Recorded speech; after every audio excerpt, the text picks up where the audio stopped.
Contrary to what many people assume, most of the suffering, injustice, and conflict in the world is not the result of greed, hatred, or intolerance. Instead, most of man's inhumanity to man is the result of one particular belief, one irrational superstition, which is shared by almost everyone, namely, the belief in authority. Most theft, assault, and murder in the world is not carried out by individuals acting on their own malice, but by individuals who were obeying the orders of so-called governments. The worst atrocities in history were the result of a very small number of truly nasty people acquiring positions of power, combined with a very large number of average people who viewed those few people as authority, and so felt obligated to obey their commands. It has always been the law-abiding taxpayers who have funded and empowered oppressive regimes.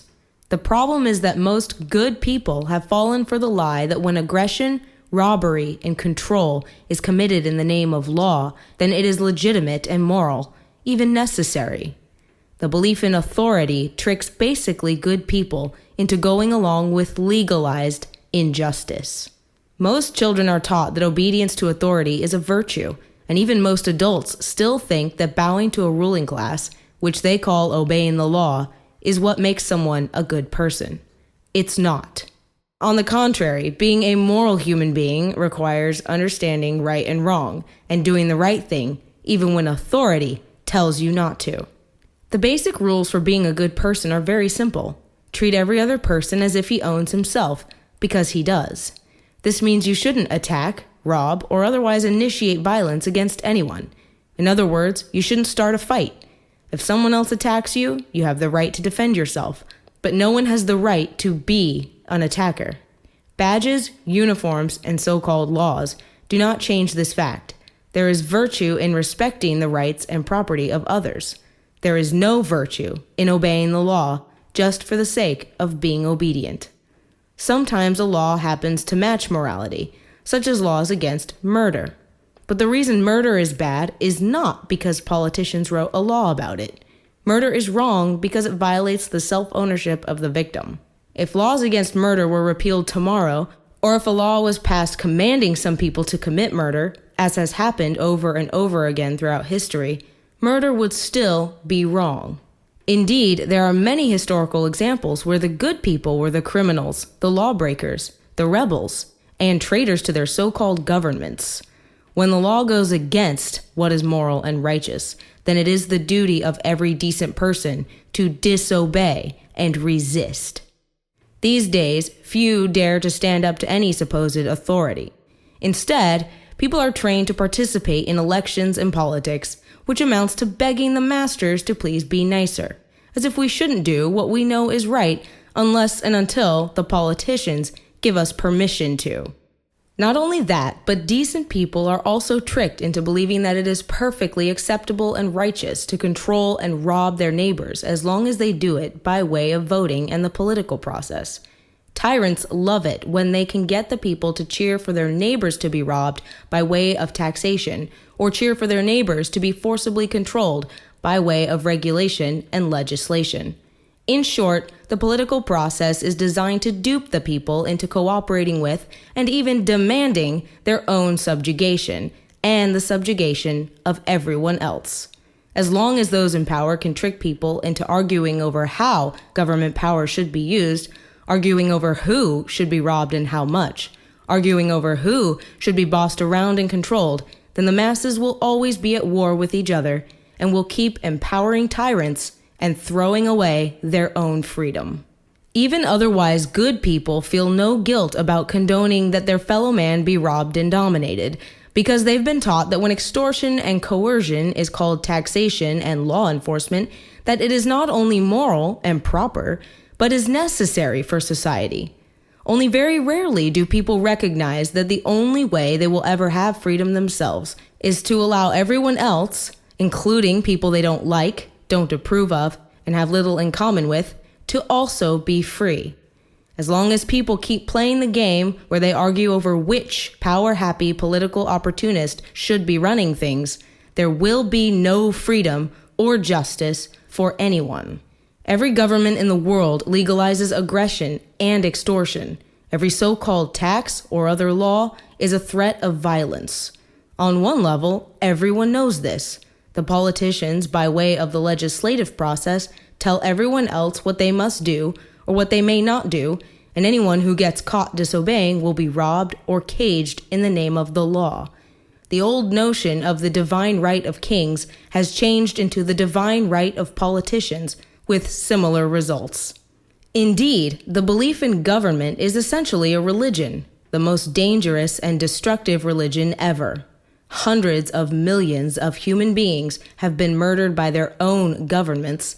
Many millions more have died in government-created wars, and billions more have been robbed, harassed, terrorized, and otherwise forcibly dominated and oppressed by ruling classes, including democratically elected constitutional governments. Yes, sometimes agents of government will try to stop other aggressors, but every government is itself a gang of thieves and thugs. In fact, private thieves could never steal anywhere near the amount of wealth that government confiscates via taxes, and the wars waged by government completely dwarf the murder and violence committed by private thugs. Of course, there are nasty people in the world, and there still would be without government. And the good people need to have the ability and willingness to defend against such people.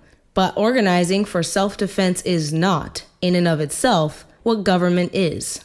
Instead, government is the idea that some people can have the moral right to rule everyone else, that constitutions, elections, and other rituals give some people an exemption from basic morality and make it okay for them to boss around other people under threat of force.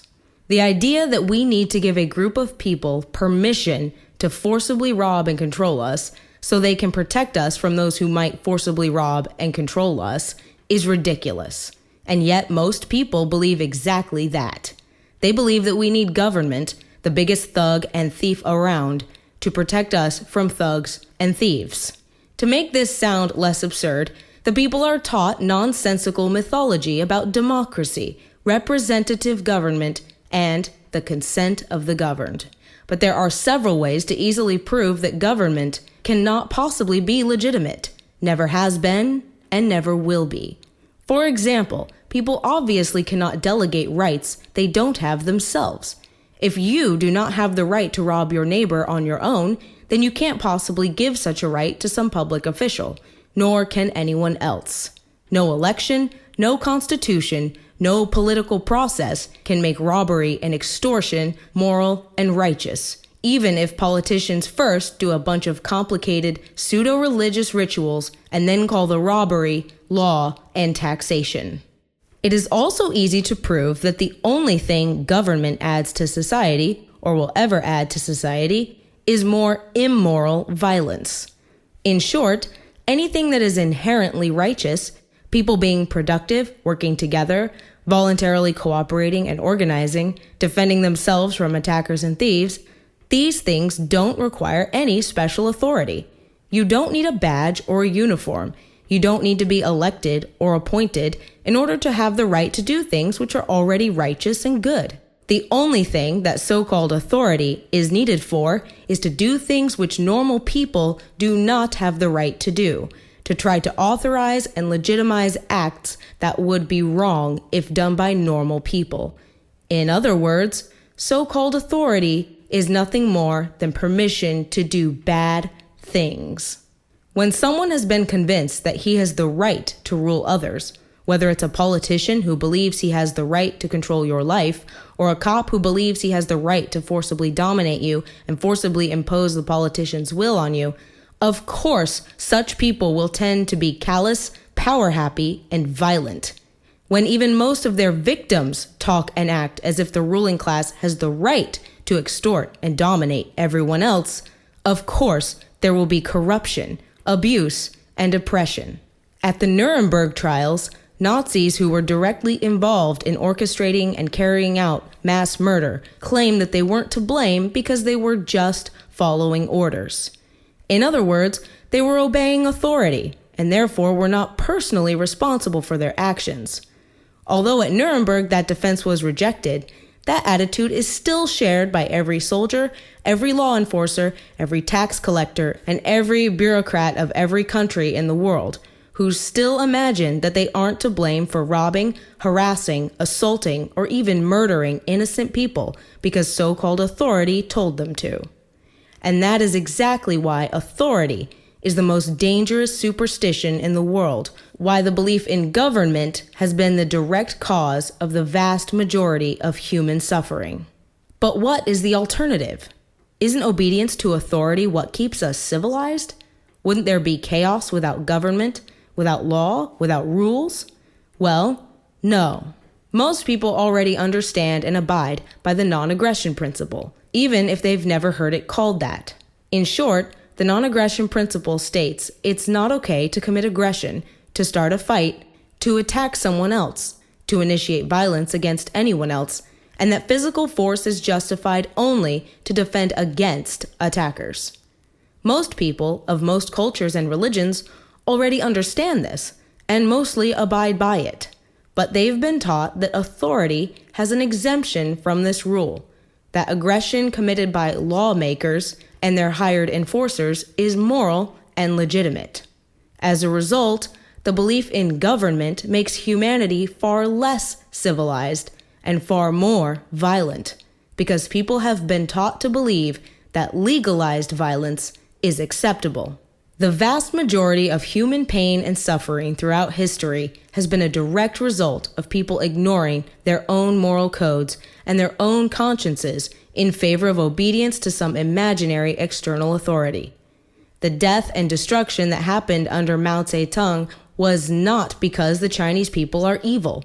It was because they believed in and obeyed authority. The death and destruction that happened under Stalin and Lenin was not because the people of Russia are evil. It was because they believed in and obeyed authority. The death and destruction that happened under Adolf Hitler was not because the German people were evil. It was because they believed in and obeyed authority. The same is true of the injustices committed by one regime after another all over the world throughout all of history. The way to break the cycle is not to get the right person on the throne. It's for the people to stop believing in the throne altogether. So what would the world look like if people stopped believing in authority? Would everyone suddenly lose their moral codes and have no concept of right and wrong? Of course not. Do people only know the difference between right and wrong thanks to politicians telling them? Of course not. Do most people know how to peacefully cooperate and organize without politicians, soldiers, cops, tax collectors, and bureaucrats bossing them around? Of course they do. Yes, there would still be the occasional private sociopath, thief, or thug who would try to defraud or assault others, and the good people should and would do what they could to organize a means of defense against such predators. But to create a huge, all-powerful predator, which is what government always is, in the name of stopping predators, is simply insane. Removing the belief in authority does not remove the people's ability to organize and cooperate and work together for mutual benefit. In fact, despite the politicians' rhetoric, government is never about working together. It is only about whose agenda, opinions, and values will be forced on everyone else. In contrast, there are countless ways in which people can create voluntary arrangements and organizations, which benefit everyone without pretending to have some special right to rule. Imagine something similar to police, only they didn't pretend to have any rights that you don't have, and you could fire them whenever you wanted. No more abusive, condescending thugs always looking for an excuse to fine you or arrest you to make their political masters happy. You would be their employer, so you would be the one they would be serving and trying to please.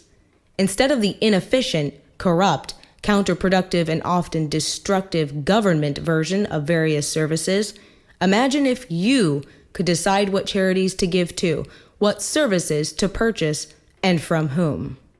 There would, however, be a trade-off.